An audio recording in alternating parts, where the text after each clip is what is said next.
Compost एक ऐसी चीज़ है जिसको लेकर लोग काफ़ी परेशान हो जाते हैं और सोचते हैं कि अरे कंपोस्ट इस्तेमाल करें तो कौन सी करें। यूट्यूब के ऊपर इतनी वीडियोस भरी पड़ी हैं कि किसी की भी समझ नहीं लगती कि कंपोस्ट है क्या, कैसे बनाएं, कैसे इस्तेमाल करें, इसके बेनिफिट्स होते क्या हैं। हम इस्तेमाल करते भी हैं लेकिन फिर भी हमें उसका कोई रिज़ल्ट नज़र नहीं आता। ऐसा क्यों? तो चलिए आज आपकी ये परेशानी भी दूर कर देता हूँ। मैंने जो 10 से 12 सालों में सीखा है, मैं बहुत एक्सपर्ट लोगों से मिला भी, बहुत सारे राज़ों से पर्दा उठा और वो पर्दा उठाने के बाद मैंने सब आप लोगों को भी दिखाया। यानी जो मेरे पास नॉलेज आया वो मैंने आप लोगों तक डिलीवर किया पूरी ईमानदारी से। कंपोस्ट के बारे में अच्छे से आज समझ लीजिए ये क्यों काम नहीं करती और काम करेगी तो कैसे करेगी। सबसे पहले कंपोस्ट होती क्या है? जानता हूँ आप में से बहुत सारे लोगों को पता होगा, लेकिन थोड़ा सा इंट्रोडक्शन दे देता हूँ। हो सकता है कि कोई नया यूज़र भी इस वीडियो को देख रहा हो।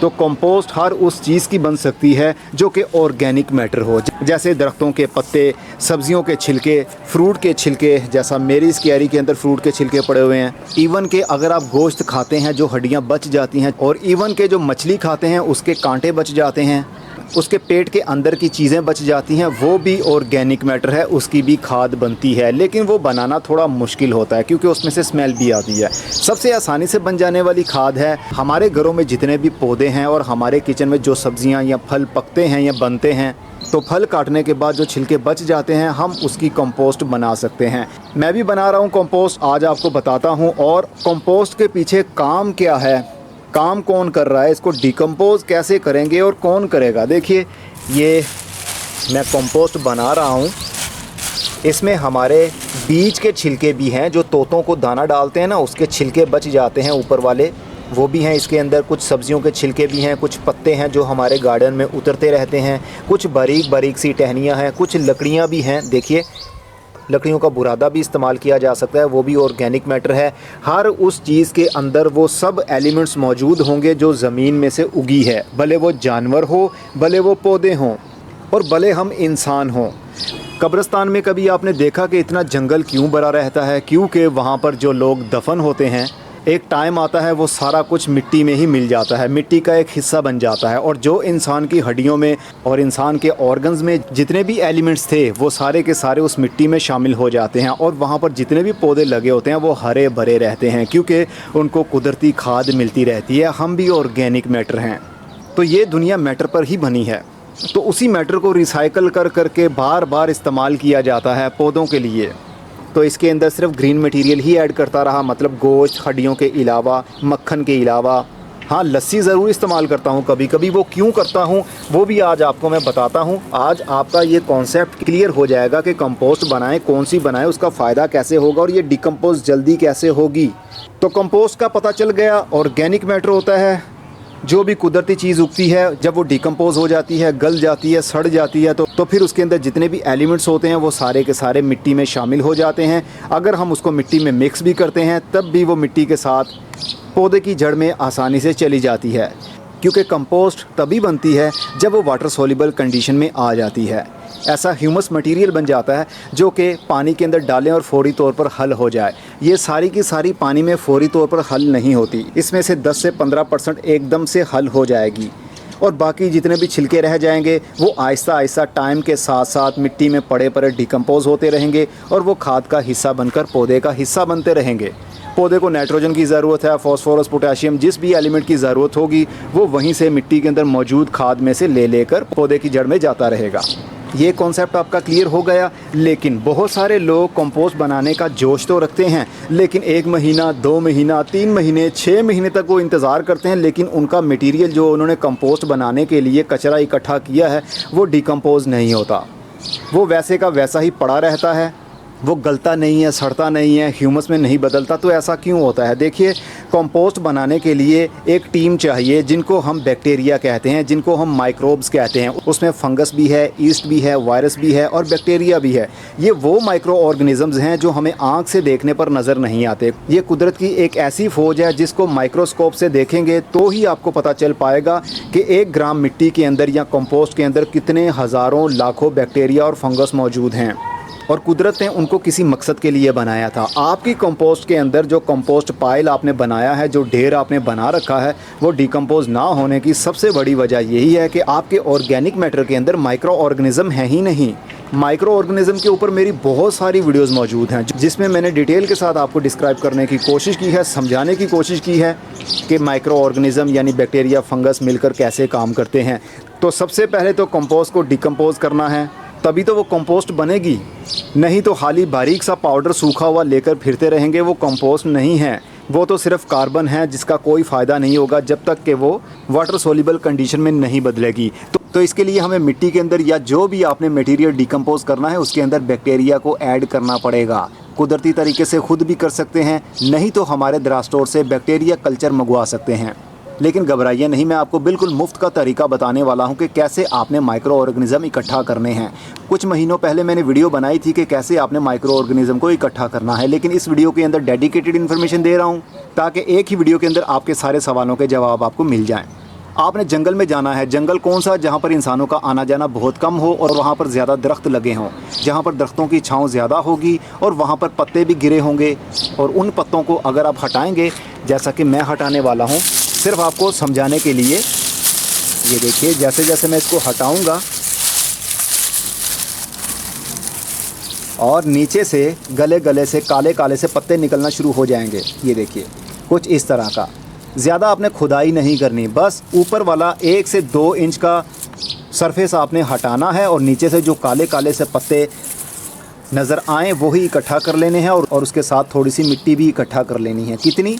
1 मुट्ठी कर लीजिए, 2 मुट्ठी कर लीजिए या 1 किलो ले आइए, एक शॉपर के अंदर बांध कर और उसको घर में लाकर एक ड्रम के अंदर पानी भरिए। जितना पानी आप चाहते हैं उतना भर लीजिए। वैसे आपकी आसानी के लिए बता देता हूँ, जैसा कि ये 19 लीटर की पेंट वाली बाल्टी है, इसके अंदर आपने मिट्टी डालनी है, भले वो आधा किलो है भले वो 1 किलो है। और इस 19 लीटर की बाल्टी के अंदर 15 लीटर आपने पानी डालना है और 1 किलो गुड़ डालना है। गुड़ ना हो तो चीनी भी डाल सकते हैं, क्योंकि उसकी एक रीज़न है। हमने जो मिट्टी इकट्ठा की है उसके अंदर माइक्रोब्स तो बहुत ज़्यादा हैं, लेकिन उनका खाना मौजूद नहीं है। और उनको खाने के लिए क्या चाहिए? कार्बोहाइड्रेट्स, शुगर चाहिए, मिठास चाहिए, तभी वो अपने आप को मल्टीप्लाई करके लाखों से करोड़ों की तादाद में और अरबों की तादाद में कन्वर्ट हो जाएंगे। वो इतनी तेज़ी के साथ मल्टीप्लाई होते हैं। तो 10 से 15 दिन के बाद आपका ये मदर कल्चर बैक्टीरिया वाला, फंगस वाला, ईस्ट वाला बिल्कुल रेडी हो चुका है। अब ये वाला पानी जो कि भरा हुआ है माइक्रो ऑर्गेनिज्म से, आपने अपनी मिट्टी के अंदर डालते रहना है, भले वो गमलों की मिट्टी हो, क्यारी की मिट्टी हो। और जो कंपोस्ट आप बना रहे हैं, हर 4 से 5 दिन के बाद वही बैक्टीरिया वाला पानी जो आपने मल्टीप्लाई किया है उसका छिड़काव कर दिया करें, नमी बनी रहेगी। इस तरह सारे के सारे बैक्टीरिया, फंगस आपके उस मटेरियल में आ जाएंगे जिसको आप डिकम्पोज करने की सोच रहे हैं लेकिन कभी कामयाब नहीं हुए। और उस मटेरियल को हर वक्त नम रखना है। जैसा कि अभी आपको दिख रहा है ना, ये हल्का हल्का सा मॉइस्चर इसके अंदर मौजूद है, हवा भी गुजरती है इसमें से। मैंने इसको एयर टाइट नहीं किया हुआ। एयर टाइट करेंगे तो क्या होगा? बदबू आने लगेगी। अगर इसको ओपन रखेंगे तो बदबू नहीं आएगी, हवा का आना जाना कपड़े में से होता रहेगा। अगर प्लास्टिक की बाल्टी के अंदर आप कर रहे हैं तो फिर बदबू पैदा हो सकती है। आपने इसको चौड़ी जगह पर करना है ताकि बदबू पैदा ना हो, या फिर ज़मीन के ऊपर ही एक ढेर लगा दीजिए और उसको किसी कपड़े से कवर कर दिया करें ताकि सूरज की सीधी सीधी धूप उनके ऊपर ना आए। धूप आने की वजह से माइक्रोब्स मर जाएंगे और ये मटेरियल जल्दी खुश्क हो जाएगा। इसको कभी हमने खुश्क होने ही नहीं देना। 2 से 3 महीने के अंदर आप नोट करेंगे आपका जो मटेरियल बिल्कुल सूखा सूखा सा दिखता है, 3 महीने के अंदर वो काले रंग में बदल गया है और जैसे ही हाथ लगाएंगे पत्तों को, वो बिल्कुल हाथों में ही मेल्ट होने लगेंगे और काला काला सा पानी उनमें से निकलने लगेगा। इसका मतलब कि आपकी कंपोस्ट बिल्कुल रेडी हो चुकी है। आप पौधों में इस्तेमाल करना चाहें, हर गमले के अंदर 1-1, 2-2 मुट्ठी हर 4 से 5 दिन के बाद डालते रहेंगे तो जो ताकत उस मटेरियल के अंदर मौजूद थी वो सारी की सारी डिकम्पोज होकर अब कंपोस्ट में बदल चुकी है और यही कंपोस्ट पौधों की खाद होगी। और मेरी क्यारी के अंदर और गमलों के अंदर माइक्रो ऑर्गेनिज्म की भरमार ऑलरेडी रहती ही है, क्योंकि मैं कभी उनको मरने नहीं देता। जब तक आपकी मिट्टी नम रहेगी, ऑर्गेनिक मैटर उनको मिलता रहेगा, यानी खाना उनको मिलता रहेगा। और खाना क्या है? ये सूखे सूखे से पत्ते, हरे हरे से पत्ते पड़े पड़े ये पानी लगने के साथ में मिट्टी के साथ लगे रहेंगे और बैक्टीरिया, फंगस, वायरस मिलकर इनको डिकम्पोज करने लग जाएंगे। जैसा मैंने बताया, ये इस मटेरियल को जैसे ही हम हटाएंगे नीचे से ये आहिस्ता आहिस्ता से ब्राउन कलर में बदलने लगा है और 1 महीने के अंदर ये सारा गल कर इस मिट्टी का एक हिस्सा बन जाएगा। यानी कंपोस्ट बन जाएगा। मेरी मिट्टी के अंदर ये सब कुछ ऑलरेडी मौजूद होता है और आपने ऑर्गेनिक मैटर के तौर पर लस्सी का इस्तेमाल भी करना है। अगर करना चाहें तो मैं तो कर देता हूँ। ये वो लस्सी है जब दूध पर मलाई आती है, मलाई को इकट्ठा कर लेते हैं और जब उसका देसी घी बनाया जाता है तो पहले उसको हू बचे से ब्लेंडर में घुमाया जाता है, जाग बना दी जाती है। जितना मक्खन ऊपर आता है वो सारा निकाल लिया जाता है और नीचे वाला पानी फीका फीका सा दूधिया रंग का पानी बाकी बच जाता है। ये वाला पानी माइक्रोब्स का भंडार है। इसके अंदर लैक्टिक एसिड बैक्टीरिया मौजूद है, वो बैक्टीरिया जो कि दूध को रातों रात दही बना देता है। 1 चम्मच दही का पूरी 1 बाल्टी को या 100 किलो दूध को दही में बदल देगा चंद घंटों के अंदर अंदर। आप दही खाते हैं लेकिन आप दही नहीं खा रहे जनाब, बैक्टीरिया खा रहे हैं। तो बैक्टीरिया हम इंसानों के लिए भी उतना ही ज़रूरी है जितना इस मिट्टी के लिए। लगती है ना अजीब सी बात। तो इस दुनिया के ऑर्गेनिक मैटर को कायम रखने के लिए कुदरत ने, हमारे रब ने बैक्टीरिया, फंगस और वायरसेस को पैदा किया और उन्हीं को फलों के अंदर, सब्जियों के अंदर, मिट्टी के अंदर पैदा किया, जिसको हम खाते भी हैं। जैसा कि दही है, ईस्ट है, खमीर है, ये क्या है? सारे बैक्टीरिया ही तो हैं, फंगस ही तो है। मशरूम हम खाते हैं, वो फंगस है। तो कुछ नुकसानदेह माइक्रो ऑर्गेनिज्म होते हैं, कुछ फ़ायदामंद होते हैं। लेकिन मिट्टी के लिए फ़ायदामंद कौन से हैं? जो मैंने अभी आपको बताया। जंगल में जाइए या किसी पार्क में जाइए, दरख्तों जहाँ पर इंसान का आना जाना कम हो, वहाँ पर दरख्तों के पत्ते गिरे होंगे, पत्तों के नीचे की मिट्टी उठा लाइए, वो बहुत ज़बरदस्त माइक्रो ऑर्गेनिज़म्स हैं। उन्हीं को मल्टीप्लाई कीजिए और उन्हीं को हर हफ्ते में 4 से 5 दिन के बाद मिट्टी में डालते रहा करें। इस तरह पौधों को पानी भी मिलता रहेगा और आपके माइक्रो ऑर्गेनिज्म मिट्टी में जाते रहेंगे और इतनी उनकी तादाद बढ़ जाएगी कि जैसे ही आप मटेरियल, जैसा कि मैंने ये मटेरियल डाला हुआ है, तो ये 1 महीने का टाइम लेता है। सारे का सारा जितना भी कचरा अभी आपको दिख रहा है ये मिट्टी का एक हिस्सा बन जाता है और ऊपर से सारा मटेरियल खुश्क जो नज़र आ रहा है ये गीला होकर काले रंग में बदल जाता है। इवन के कार्डबोर्ड भी आप इस्तेमाल कर सकते हैं। ये देखिए, ये भी गलना शुरू हो गया है बैक्टीरिया और फंगस की वजह से। तो ये है देसी खाद और पावरफुल खाद।